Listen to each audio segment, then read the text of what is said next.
கற்றது உலகளவாகவும் கல்லாதது கைமண்ணளவாகவும் இருக்கட்டும். Hello everyone, எல்லாரும் எப்படி இருக்கீங்க? நல்லா இருக்கீங்களா? இன்னைக்கு நம்ம பேச போற டாபிக் என்ன அப்படின்னு பாத்தீங்கன்னா, நார்த் கொரியால கிம் ஜுங் இருக்காரு பாத்தீங்களா.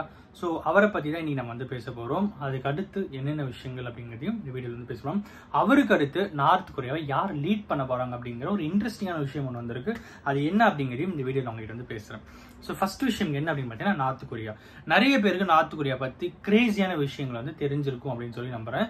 சுருக்கமா சொல்லணும் அப்படின்னு பாத்தீங்கன்னா, ஏகப்பட்ட ரூல்ஸ் அண்ட் ரெகுலேஷன்ஸ் அங்க இருக்கிற பப்ளிக் வந்து இருந்துட்டு இருக்கு. அங்க இருக்கிற சிட்டிசன்ஸுக்கு பயங்கரமான ரூல்ஸ் அண்ட் ரெகுலேஷன்ஸ். லைக் ஒரு ஸ்கூல் அப்படின்ட்டு போகும்போது அந்த நார்த் கொரியால சம்மந்தப்பட்ட விஷயங்களை மட்டும்தான் அவங்களுக்கு வந்து சொல்லி தருவாங்க. அதுக்கப்புறம் வந்து ஒர்க் அப்படின்ட்டு வரும்போது நீங்கள் அவ்வளோ ஈஸியாக கார் வாங்க முடியாது, பைக்லாம் வாங்க முடியாது, ப்ராப்பராக பெர்மிஷன்ஸ் வாங்கணும். நீங்கள் வந்து கவர்மெண்ட் சர்வன்ஸாக இருந்தால் மட்டும்தான் கார் வாங்க முடியும். அதுவும் டாப் அஃபீஷியல்ஸ் இருந்தால் மட்டும்தான் கார் வாங்க முடியும். மற்றபடி எல்லாருமே சைக்கிள் தான் போகணும் அப்படின்ற ரூல்ஸ் அண்ட் ரெகுலேஷன்ஸ் அங்கே வந்து ஸ்ட்ரிக்டாக ஃபாலோ பண்ணிட்டு இருக்காங்க.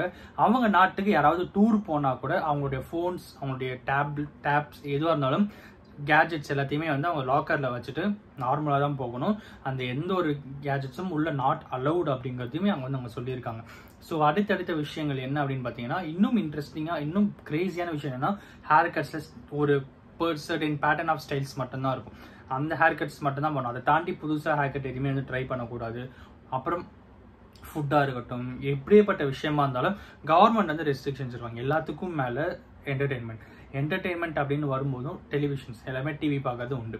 பட் அந்த டிவியில் கூட அந்த நார்த் கொரியாவுடைய லீடர் கிம் ஜாங் இருக்கார் பார்த்தீங்களா, அவரை பற்றி தான் போயிட்டே இருக்கும். அவரை பற்றி, அவரோட ஃபேமிலி பற்றி, அவரோட அப்பா பற்றி, அவங்கள பற்றி டீட்டெயில்ஸ் மட்டும் தான் போயிட்டே இருக்கும். ஸோ அவ்வளோ ரொம்ப ரொம்ப ரெஸ்ட்ரிக்டடான ஒரு கண்ட்ரி என்று அப்படின்னு கேட்டிங்கன்னா நார்த் கொரியா சொல்லலாம். நார்த் கொரியாவோட சின்ன ஹிஸ்ட்ரி என்ன அப்படின்னு பார்த்தீங்கன்னா, ரஷ்யா வந்து நார்த் கொரியா வந்து டேக் ஓவர் பண்ணாங்க. அண்ட் யூஎஸ் வந்து சவுத் கொரியா வந்து இது பண்ணாங்க. ஃபர்ஸ்ட் கொரியாவாக இருந்தது, அதுக்கப்புறம் நார்த் கொரியா சவுத் கொரியாவாக மாறுது. நார்த் கொரியாவை ரஷ்யாவும் சவுத் கொரியாவை யூஎஸ்மே வந்து கண்ட்ரோல் பண்ண ஆரம்பிச்சாங்க. நார்த் கொரியா ஒரு கட்டத்து மேலே ரஷ்யா விட்டு அப்புறம் நார்த் கொரியாவில் இருந்து கிம் ஜாங்குடைய அப்பா என்ன பண்ணுறாருன்னா லீட் பண்ண ஆரம்பிக்கிறார்.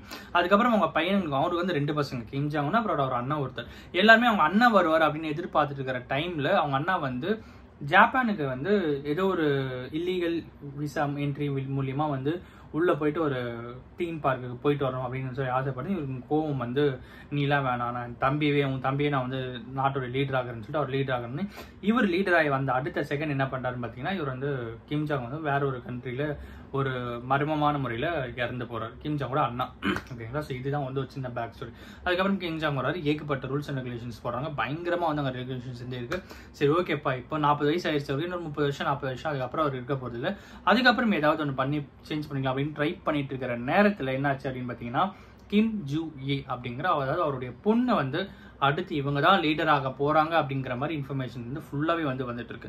இன்னும் என்ன விஷயம் அப்படின்னு பாத்தீங்கன்னா, அவங்களுக்கு வயசு வந்து 13 வயசு தான். ஸ்கூல் போற இந்த டைம்ல அவங்களுக்கு வந்து மிகப்பெரிய லெவல்ல கவர்மெண்ட் இன்வால்மெண்ட் அவங்களுக்கு அதிகமாகவே இருந்துட்டு இருக்கு. எங்க போனாலும் அவர் வந்து டாக்டரை கூப்பிட்டு போறாரு அப்படிங்கிறது வந்து எல்லாத்துலயும் வந்து பார்க்க முடியுது அப்படின்ட்டு சொல்லப்படுறாங்க. சிம்பிளா சொல்லணும் அப்படின்னு பாத்தீங்கன்னா, 2 லட்ச ரூபாய் மதிப்புல ஒரு கோட்டு, அப்புறம் அவங்களோட ஸ்கூல் வரும்போது இன்டர்நேஷனல் லெவல்ல ஏகப்பட்ட டிஃப்ரெண்ட் கைண்ட் ஆஃப் லாங்குவேஜஸ்ல இருந்து, டிஃப்ரெண்ட் கைண்ட் ஆஃப் சோஷியல் ஹிஸ்டரிஸ்ல இருந்து எல்லா விஷயங்களுமே அவங்களுக்கு டீச் பண்றதுக்கு ஒரு யூனிக் ஒரு பிரைவேட் டியூட்டர், அதாவது பிரைவேட்டா ஸ்கூல் அவங்களுக்குனே பிரத்யேகமா வச்சு அங்க எல்லா டீச்சர்ஸ், ப்ரொஃபசர்ஸ் எல்லாருமே வந்து அவங்களுக்கு வந்து கிளாஸஸ் எடுத்துட்டு இருக்காங்க அப்படிங்கிற விஷயங்கள்லாம் வந்து பயங்கரமா வந்து போயிட்டு இருக்கு. அண்ட் அவங்க எங்க போனாலும் அவங்க டாக்டரை கூப்பிட்டு போறாங்க அப்படிங்கறனால மேபி அவங்க தான் அடுத்த நார்த் கொரியா லீடரா இருக்க கூடும் அப்படின்ற மாதிரி சொல்றாங்க. 13 வயசு தான் இன்னைக்கு, அவங்களோட வயசு வந்து 13 தான். 13 வயசான அவங்க கிம் ஜூ ஏன்றவங்க தான் அடுத்த நார்த் கொரியா லீடர் அப்படின்னு சொல்லும்போது ரொம்ப ரொம்ப கிரேசியா இருந்தது. இன்னைக்கு இதை தான் நான் உங்ககிட்ட ஷேர் பண்ணணும்னு. இந்த வீடியோ யாருன்னா ஒருத்தருக்கு நாலேஜ் இருக்குன்னு சொல்லி நான் நம்புறேன். Thank you so much.